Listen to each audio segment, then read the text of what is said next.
Football যদি একটা art হয় আর সে আর্টের আর্টিস্ট নেইমার জুনিয়র। ফুটবলের জাদুকর বলে অবশ্য সকলে ছিলেন ব্রাজিলিয়ান এই সুপারস্টারকে। ব্রাজিলিয়ান এই সুপারস্টার তার পায়ের ম্যাজিকে অবশ্য কাঁপিয়েছেন পুরো ফুটবল বিশ্ব। নেইমার জুনিয়র তার পায়ের জাদুতে ফ্যান বানিয়ে এসেছেন তার পুরো বিশ্বকে। নেইমার জুনিয়র তিনি ব্রাজিলের হয়ে শিরোপা জিততে পারেননি, তবে জিতেছেন কোটি কোটি ব্রাজিলিয়ান, এমনকি পুরো বিশ্বর ফুটবলারদের মন। পুরো ফুটবল বিশ্বর সকলের মনে জায়গা করে নিয়েছেন, এমনকি গেঁথে রয়েছেন ব্রাজিলিয়ান এই superstar Neymar junior. Brazilian football ইতিহাসে সবথেকে বেশি গোল করা একমাত্র ফুটবলার নেইমার জুনিয়র। ফুটবল ইতিহাস এমনকি ব্রাজিলের ইতিহাসে সবথেকে বেশি গোল করা প্লেয়ারকে ছাড়িয়েছেন নেইমার জুনিয়র। তবে শুধুমাত্র একটি সোনালী ট্রফি জিততে পারেনি ব্রাজিলিয়ান এই সুপারস্টার নেইমার জুনিয়র। বারবার ইনজুরিতে পড়েছেন, আবার ইনজুরি থেকে খাড়া হয়ে দাঁড়িয়েছেন নেইমার আর ইনজুরি যেন একই সুতোয় গাঁথা। এরপরেও বারবার ইনজুরিকে কাটিয়ে উঠে দাঁড়িয়েছেন নেইমার জুনিয়র, ঘুরিয়ে দাঁড়িয়েছেন এবং ফুটবল মাঠে আবার দৌড়িয়েছেন নেইমার। প্রতিপক্ষের জালে বল জড়ানোর জন্য নেইমার জুনিয়রের কোনো জুড়ি নেই। আজ পর্যন্ত ফুটবল বিশ্বে এমন কোনো ম্যাজিশিয়ান আসেনি যা নেইমার জুনিয়রের থেকে বেশি গোল করে। তবে ছোট্ট এই ক্যারিয়ারে বারবার ইনজুরিতে পড়ার কারণে নেইমার জুনিয়র পিছিয়ে গেছেন ফুটবল বিশ্ব থেকে। তবে তাও তাকে ছাড়িয়ে যেতে পারেনি আজ পর্যন্ত ফুটবল বিশ্বের কোনো ফুটবলার।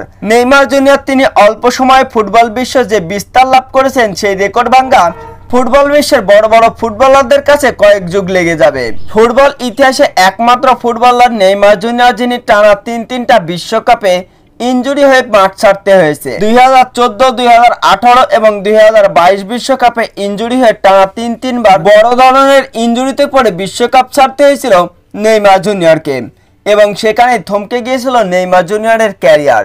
তবে তিনি কখনো নিজেকে পিছপা হননি কিংবা বারবার ইনজুরি কাটিয়ে আবারও ফিরেছেন ফুটবল মাঠে এবং পুরো ফুটবল বিশ্বকে তাক লাগিয়ে দিয়েছেন তার পায়ের জাদুতে।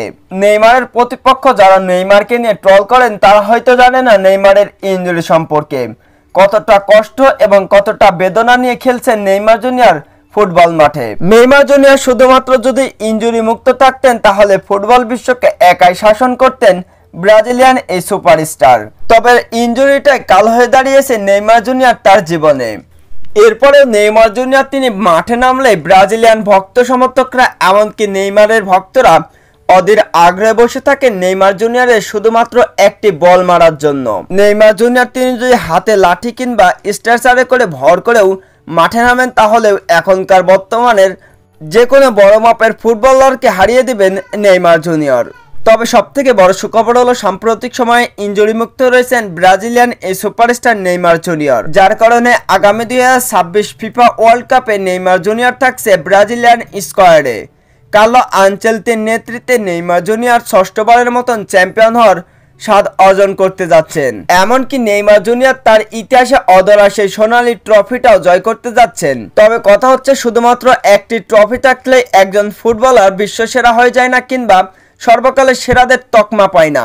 ব্রাজিলিয়ান সুপারস্টার নেইমার জুনিয়র তার ক্যারিয়ারে কোনো ট্রফি না থাকলেও তিনি সর্বকালের সেরা এবং বর্তমান বিশ্বের সেরা একজন ফুটবলার নেইমার জুনিয়র। তবে আসন্ন 2026 ফিফা ওয়ার্ল্ড কাপে প্রথমবারের মতন শিরোপা জয়লাভ করে নিজের নামটি সর্বকালের সেরাদের তালিকায় নিতে চান ব্রাজিলিয়ান এই সুপারস্টার। তো বন্ধুরা, 2026 ফিফা ওয়ার্ল্ড কাপ কি ব্রাজিলের হয়ে নেইমার জুনিয়র তিনি নিতে পারবেন? অবশ্যই কমেন্ট বক্সে জানাবেন। আর নেইমার জুনিয়র যদি আপনার পছন্দের ফুটবলার হয়ে থাকে তাহলে কমেন্ট বক্সে জানাবেন।